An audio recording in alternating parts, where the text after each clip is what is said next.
জাকাত না দিলে ক্ষতি কি? কোন কোন বিষয়ের উপর জাকাত ওয়াজিব? কোন জিনিসের উপর জাকাত ওয়াজিব? এই সকল বিষয়ের উপর কিছু কথা আপনাদের সামনে আমি রাখব,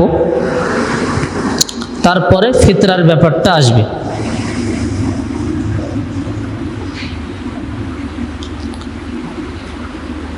জাকাত বলা হয়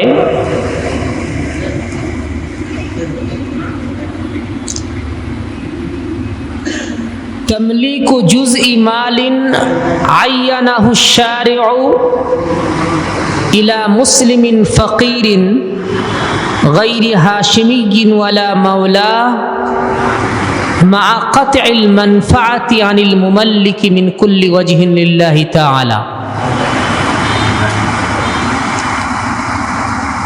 বিখ্যাত মুহাদ্দিস তথা ফকিহ আল্লামা বদরুদ্দিন আইনি রহমতুল্লাহ আলাই তার জগৎ বিখ্যাত কিতাব বুখারী শরীফের ব্যাখ্যা গ্রন্থ উমদাতুল কারির মধ্যে জাকাতের এই সংজ্ঞাটা তিনি উল্লেখ করেছেন। কিতাবটি আরবিতে, কয়েক হাজার পৃষ্ঠার কিতাব। তিনি বলছেন জাকাত বলা হয় তামলিকু জুজই মাল, মালের একটা অংশকে মালিক বানাতে হবে।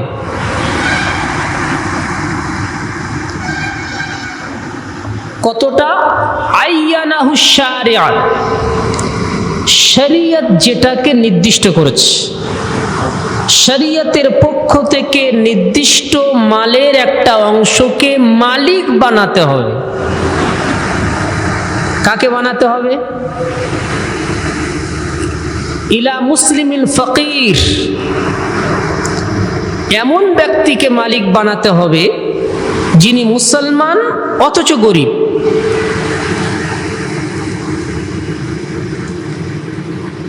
কিন্তু গায়রি হাশিমিয়্যিন, তিনি যেন আল্লাহর রসুলের বংশধর না হন।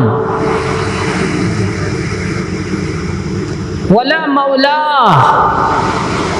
আল্লাহর রসুল সাল্লাল্লাহু আলাইহি ওয়াসাল্লামের বংশধরদের ওই সমস্ত কৃতদাস যাদেরকে আল্লাহর রসুলের বংশধর স্বাধীন করেছে তাদেরকেও নয়।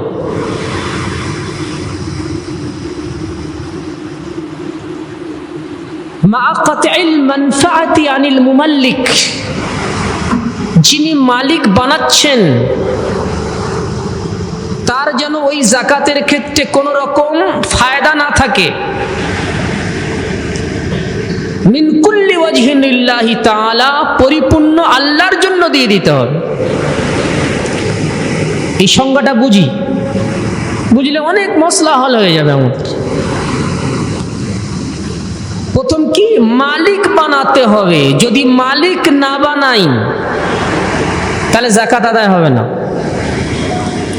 মসজিদে জাকাত চলে না, কারণ এই মসজিদের মালিক হলেন আল্লাহ। কাউকে মালিক বানানো এখানে পাওয়া যাচ্ছে না, সুতরাং মসজিদে জাকাত দিলে জাকাত আদায় হবে না। মালিক বানাতে হবে। আমি কোনো ফকিরকে, কোনো গরিবকে 100 টাকা জাকাত হিসাবে দিলাম, মানে আমি তাকে মালিক বানালাম। যদি মালিক বানানো না পাওয়া যায় তাহলে জাকাত হলো না। কতটা? শরীয়ত যতটা নির্দিষ্ট করেছে, শরীয়ত নির্দিষ্ট করেছে কতটা? 40 ভাগের 1 ভাগ। আপনার যা সম্পদ আছে সেই সম্পদের 40 ভাগের 1 ভাগ মালিক বানাতে হবে। 1 লাখ টাকা আছে, তার 40 ভাগের 1 ভাগ হলো 2,500 টাকা। তাহলে 2,500 টাকাকে মালিক বানিয়ে দিতে হবে। কাকে মালিক বানাতে হবে? ইলা মুসলিমিন, কোন মুসলমানকে।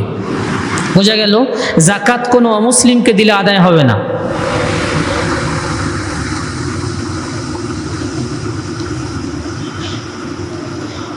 আচ্ছা, সেই মুসলমান কি হতে হবে?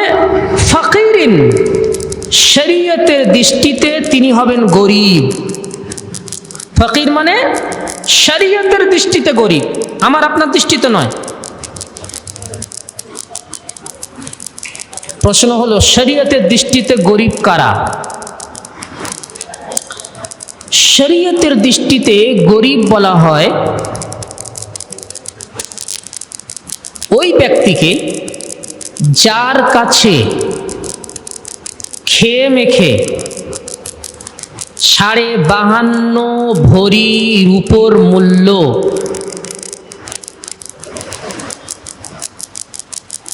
সম্পদ বাড়তি নেই।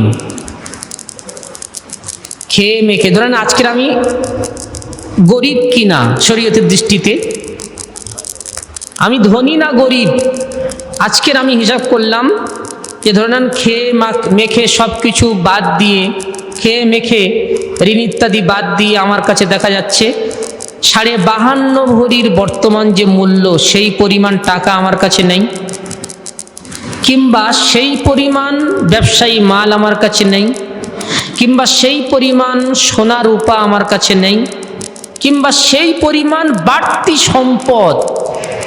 বাড়তি সম্পদ বলতে সাধারণত আমার যেটা কাজে লাগে, ধরুন 1 বিঘে আমি চাষ করি, আমার হয়ে যায়, আছে 2 বিঘে, তাহলে এই যে 1 বিঘে আমার কাছে বাড়তি, এটা হলো বাড়তি সম্পদ। এই বাড়তি সম্পদের মূল্য 52.5 ভরি রূপোর পরিমাণ হচ্ছে না, তাহলে আমি শরীয়তের দৃষ্টিতে গরিব। কিংবা আমার কাছে দোকান আছে, দোকান বাড়তি, ধরে নেন 2টো বাড়তি দোকান আছে, যে বাড়তি দোকানের মূল্য 52.5 ভরি রূপো পরিমাণ হয়ে যাচ্ছে, তাহলে আমি ধনী। যদি না হয় তাহলে আমি গরিব। তাহলে কি বুঝলাম?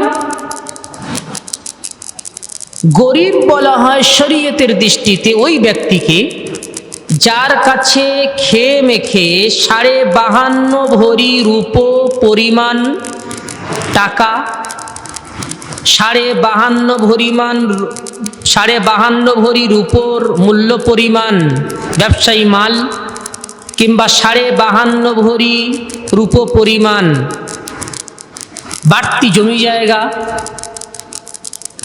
আমার কাছে যদি থাকে তাহলে আমি ধনী, যদি না থাকে তাহলে আমি গরিব। তাহলে এই ব্যক্তিকে যাকাত দেওয়া যাবে, শরীয়তের দৃষ্টিতে এই ব্যক্তি হলেন গরিব। এবার বর্তমান 52.5 ভরি রূপোকে গ্রাম করলে 612 গ্রাম 360 গ্রাম মিলিগ্রাম হচ্ছে। 600, যেহেতু এখন ভরির জায়গায় গ্রাম বেশি চলছে, সেই জন্য 612 গ্রাম 360 মিলিগ্রাম রূপোর বর্তমান বাজার মূল্য হিসাবে আমরা হিসাব করেছি, আমাদের প্যাডে দিয়েছি 1,12,061 টাকা। এই 1,12,061 টাকা যদি আমার কাছে আজই খেয়ে মেখে বাড়তি থাকে, কিংবা সোনা গয়না মিলে এতটা পরিমাণ সোনা গয়না আছে, সোনা কিছু আছে, রূপো কিছু আছে, মিলে দেখা যাচ্ছে 1,12,061 টাকা পরিমাণ হয়ে যাচ্ছে, কিংবা বাড়তি জমি আছে, কিংবা বাড়তি দোকান আছে, তাহলে আমি শরীয়ত, কিংবা বাড়তি ব্যবসায়ী মাল আছে, তাহলে আমি শরীয়তের দৃষ্টিতে হলাম ধনী। যদি না হই তাহলে আমি হব শরীয়তের দৃষ্টিতে গরিব। এই ব্যক্তিকে যাকাত দিলে যাকাত আদায় হয়ে যাবে, যদিও তার খায়ে মেখে সব পুরো হয়ে যাচ্ছে, কিন্তু তার কাছে বাড়তি এত নেই, তাহলে শরীয়তের দৃষ্টিতে সে হবে কিন্তু গরিব। তাকে যাকাত দিলে যাকাত আদায় হয়ে যাবে। তাহলে যাকাতের ক্ষেত্রে প্রথম শর্ত হলো মালিক বানাতে হবে। কাকে মালিক বানাতে হবে? মুসলমান ফকিরকে। আমি যেখানে দিচ্ছি দেখতে হবে মালিক বানানো যাওয়া সম্ভব কিনা, তাহলে সেখানে দেওয়া যাবে। যদি মালিক বানানো যাওয়া সম্ভব নয় তাহলে সেখানে দেওয়া যাবে না। যাকাত নিয়ে ডাইরেক্ট বিল্ডিংয়ের কাজে লাগানো চলবে না, কারণ এখানে মালিক বানানো পাওয়া যাচ্ছে না। আচ্ছা, যে মুসলমান গরিবকে আমি দিচ্ছি, আমাকে লক্ষ্য রাখতে হবে তিনি যেন আল্লাহর রসুলের বংশধর না হন। কারণ যাকাত হলো নিজের মালকে পবিত্র করার জন্য বের করা। আমার কাছে 1 লক্ষ টাকা আছে, এই 1 লক্ষ টাকা থেকে 2,500 টাকা যখন আমি যাকাত বের করছি, তার অর্থ হলো আমার 97,500 টাকাটা আল্লাহর খাতায় পবিত্র হয়ে যাচ্ছে। তাহলে এই জন্য 2,500 টাকাটা হলো অপবিত্র মাল, মানে এটাকে পবিত্র করার জন্য এই মালটাকে বের করা হচ্ছে। এই অপবিত্র মাল আল্লাহর রসুলের পবিত্র বংশধরের জন্য চলবে না। না চলার কারণ হলো এটাই, আল্লাহর রসুলের বংশধর পবিত্র বংশধর, পবিত্র বংশের জন্য এই নোংরা মাল চলবে না। তাহলে বোঝা গেল, যদি যাকাতের 1 টাকাও আপনার মালের সাথে মিশে থাকে, তাহলে আপনার বাকি মালটা অপবিত্র হয়ে আছে, 1 টাকাও যদি। আর যদি আপনি হিসাব করে পুরো মালটা বের করে দেন, তার অর্থ হলো বাকি 97,500 টাকা আল্লাহর খাতায় পবিত্র।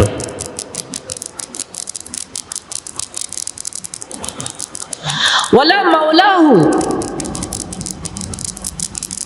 এবং আল্লাহর রসুলের বংশধরদের যারা কৃতদাস, যাদেরকে তারা স্বাধীন করেছেন, যেহেতু তারা আল্লাহর রসুলের বংশধরের কৃতদাস, তার কারণে তারাও আল্লাহর খাতায় একজন পবিত্র ব্যক্তি, তাদেরকেও যাকাত দেওয়া যাবে না, এবং কেবলমাত্র আল্লাহর জন্য দিতে হবে। এটা হলো যাকাতের সংজ্ঞা। যাকাত দিলে আল্লাহ পাকের ওয়াদা আছে। আল্লাহ পাক কোরআন পাকের মধ্যে বলেছেন, ইয়ামহাকুল্লাহুর রিবা ওয়া ইউরবিস সাদাকাত। আল্লাহ পাক সুদকে মিটিয়ে দেন, দানকে বাড়িয়ে দেন। মানে যে দান করবে তার মাল বেড়ে যাবে, আর যে সুদ খাবে তার মাল কমে যাবে। এটা আল্লাহর রসুলের ওয়াদা, আল্লাহ পাকের ওয়াদা। এবারে সাধারণত আমরা দেখছি যে আমার কাছে 1 লক্ষ টাকা আছে, 1 লক্ষ টাকার মধ্যে আমি 2,500 টাকা বের করলাম, তাহলে বাহ্যিকভাবে আমার মাল তো কমে গেল, তাই না? 1 লক্ষ টাকার মধ্যে যখন আমি 2,500 টাকা বের করলাম, তখন বাহ্যিকভাবে আমার মাল কিন্তু কমে গেল। আল্লাহ বলছেন, না, তুমি যদি দান করো, যাকাত দাও, আমি আল্লাহ বলছি তোমার মাল আমি বাড়াবই। আর এর উল্টো যদি তুমি করো, ইয়ামহাকুল্লাহুর রিবা, সুদ যদি খাও, বাহ্যিকভাবে তোমার মনে হচ্ছে 1 লাখ টাকা থেকে সুদ খেয়ে 1,10,000 হলো, এই 10,000 টাকাটা তোমার খাতায় মনে হচ্ছে বেশি, কিন্তু এর শেষ পরিণতি হলো 0। সুদ খেতে খেতে খেতে খেতে 1 লাখ থেকে 10 লাখ করলাম, তাহলে প্রকৃতপক্ষে আল্লাহ পাক বলছেন, তুমি বাহ্যিকভাবে বাড়িয়েছো,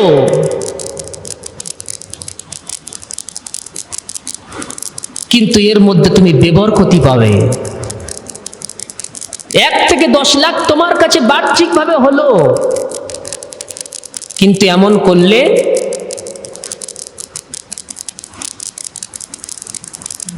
আল্লাহ পাকের সাথে এক ধরনের যুদ্ধের ঘোষণা করা হলো।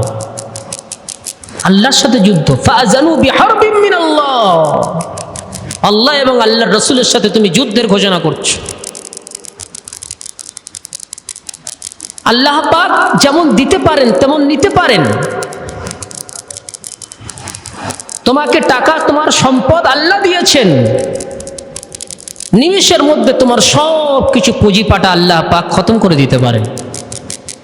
হঠাৎ যেতে যেতে কোনো জায়গায় অ্যাক্সিডেন্ট হয়ে গেল, পা ফ্র্যাকচার হয়ে গেল, ডাক্তারের কাছে নিয়ে যাওয়া হলো, ডাক্তার বলছে 12 লক্ষ টাকা অপারেশন করতে লাগবে। 1 লাখ থেকে সুদ খেয়ে বাড়িয়েছে 10 লাখ, সে মনে করেছে অনেক হয়েছে। এক ঝটকাতে আল্লাহ পাক তার কাছ থেকে টেনে নিচ্ছে 12 লক্ষ টাকা, মানে যা ছিল সব নিয়ে ভিখারি বানিয়ে দিল। এই জন্য খুব ভাববার ব্যাপার, যাকাতটা এটা কোনো সাধারণ মামুলি কথা নয়। নামাজ যেমন শরীয়তের একটা গুরুত্বপূর্ণ বিধান, যাকাত শরীয়তের একটি গুরুত্বপূর্ণ বিধান। কিতাবের মধ্যে এসেছে রাসূল করিম সাল্লাল্লাহু আলাইহি ওয়াসাল্লামের ইন্তেকালের পর আবু বকর সিদ্দিক রাদিয়াল্লাহু তাআলা আনহু যখন খলিফা হলেন, তখন চতুর্মুখী ফিতনা শুরু হলো। একদিকে মুসাইলামাতুল কাজ্জাবের ফিতনা, 40,000 মানুষ মুসাইলামাতুল কাজ্জাবের হাতে হাত দিয়ে বেঈমান হয়ে গিয়েছিল। 40,000। মুসাইলামাতুল কাজ্জাব আল্লাহর রাসূলের জামানায় নবী হওয়ার দাবি করেছিল।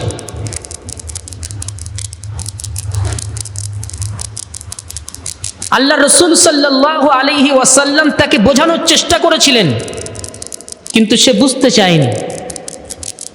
রাসূল করিম সাল্লাল্লাহু আলাইহি ওয়াসাল্লাম তার বিরুদ্ধে যুদ্ধের ঘোষণা করেছিলেন, কিন্তু আল্লাহর রাসূলের ইন্তেকাল হয়ে গেল। আল্লাহর রাসূল তার সাথে যুদ্ধ করতে পারলেন না। আবু বকর সিদ্দিক রাদিয়াল্লাহু তাআলা আনহুর জামানা এলো।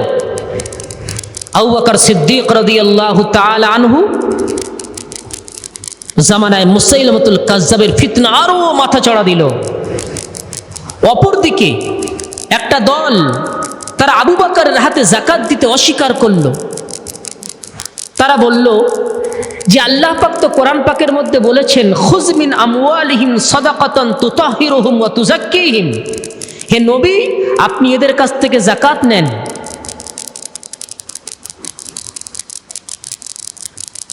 এই যাকাত তাদেরকে পবিত্র করবে, তাদের মালকে পরিশুদ্ধ করবে। তো আল্লাহ পাক কোরআন পাকের মধ্যে তো আল্লাহর রাসূলকে যাকাত নেওয়ার কথা বলেছেন, আর আবু বকর তো আল্লাহর রাসূল নয়, সুতরাং আবু বকরের হাতে আমরা যাকাত দেব না। তাহলে একটা দল যাকাত দিতে অস্বীকার করলো আবু বকরের হাতে। অপর একটা দল তারা মুরতাদ হয়ে গেল, ঠাকুর পূজা করতে শুরু করলো। কেবলমাত্র একটা দল তারা হকের ওপর দাঁড়িয়েছিল, সত্যের ওপর দাঁড়িয়েছিল। চতুর্মুখী ফিতনা। আবু বকর সিদ্দিক রাদিয়াল্লাহু তাআলা আনহু তখন বলেছিলেন, আয়ুনকাসুদ্দিন ওয়া আনা হাই। দিনের মধ্যে কোনো দুর্বলতা আসবে, আবু বকর সিদ্দিক জীবিত থাকবে, এটা হতে পারে না। আবু বকর সিদ্দিক রাদিয়াল্লাহু তাআলা আনহু তিনি বললেন, দ্ব্যর্থহীন ভাষায় ঘোষণা করলেন, ওয়াল্লাহি লা উকাতিলান্না মান ফাররাকা বাইনাস সালাতি ওয়াজ যাকাত। আল্লাহর কসম খেয়ে বলছি, আমি তাদের সাথে যুদ্ধ করব যারা নামাজ এবং যাকাতের মধ্যে পার্থক্য করলো। নামাজ পড়বে, যাকাত দেবে না। নামাজ পড়বে, যাকাত আদায় করবে না। নামাজ যেমন শরীরের হক, যাকাত তেমন মালের হক। শরীরের হক আদায় করবে, মালের হক আদায় করবে না। আমি তাদের বিরুদ্ধে যুদ্ধের ঘোষণা করলাম। ওমর ইবনে খাত্তাব রাদিয়াল্লাহু তাআলা আবু বকর সিদ্দিককে বোঝাচ্ছেন। আবু বকর সিদ্দিক রাদিয়াল্লাহু তাআলা আনহুকে বলছেন, কাইফা তুকাতিলুন নাস ওয়া ক্বাদ ক্বালু লা ইলাহা ইল্লাল্লাহ। আমিরুল মুমিনিন, আপনি কেমন করে যুদ্ধ করবেন তাদের সাথে যারা কালিমা পড়েছে, যারা লা ইলাহা ইল্লাল্লাহ পড়েছে? আর আল্লাহর রাসূল বলেছেন, উমিরতু আন উকাতিলান নাস হাত্তা ইয়াকুলু লা ইলাহা ইল্লাল্লাহ। আমাকে তাদের বিরুদ্ধে যুদ্ধ করার কথা বলা হয়েছে যারা লা ইলাহা ইল্লাল্লাহ যতক্ষণ না পড়ছে তাদের বিরুদ্ধে। এরা তো কালমা পড়ছে, এরা তো মুসলমান, আপনি এদের সাথে কেমন করে যুদ্ধ করবেন? আবু বকর সিদ্দিক রাদিয়াল্লাহু তাআলা আনহু বললেন, ওয়াল্লাহি লাউ মানাউনি আনাকান কানু ইউদ্দুনাহা ইলা রাসূলিল্লাহি সাল্লাল্লাহু আলাইহি ওয়াসাল্লাম লাকাতালতুহুম আলা মানঈ। আমি আল্লাহর কসম খেয়ে বলছি, যদি আল্লাহর রাসূলের জামানায় এরা যদি কোনো ছাগলকে যাকাত হিসাবে দিত আর আজকের জিতে অস্বীকার করে, আমি তাদের বিরুদ্ধেও যুদ্ধের ঘোষণা করলাম। ওমর ইবনে খাত্তাব আবু বকরকে বোঝাচ্ছেন, আবু বকর কিন্তু নিজের জায়গায় অটল। আবু বকর কত মজবুত লোক দেখুন। আবু বকর সিদ্দিক রাদিয়াল্লাহু তাআলা আনহু তখন ওমরকে বললেন, আজব্বারুন ফিল জাহিলিয়্যাতি ওয়া খাব্বারুন ফিল ইসলাম। ওমর, আমি তোমার অনেক বীরত্ব শুনেছি ইসলামের পূর্বে, ওমর, আমি তোমার অনেক বাহাদুরি শুনেছি ইসলাম আনার পূর্বে, আজকে তোমার সেই বীরত্ব, তোমার সেই বাহাদুরি আজকের কোথায় গেল? কোথায় হারিয়ে গেল তোমার বীরত্ব? ওমর, আমি তাদের বিরুদ্ধে যুদ্ধ করব যারা যাকাত দিতে অস্বীকার করছে আমার হাতে।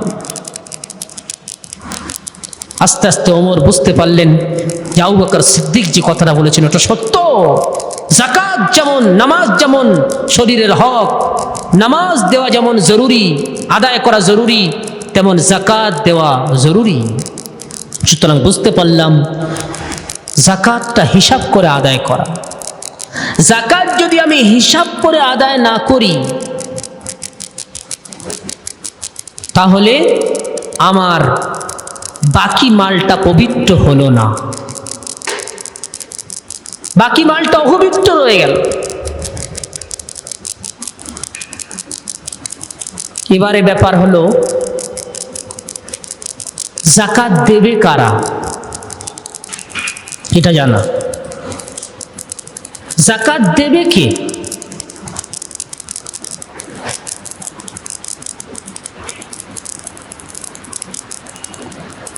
যাকাত দেবে কে? যারা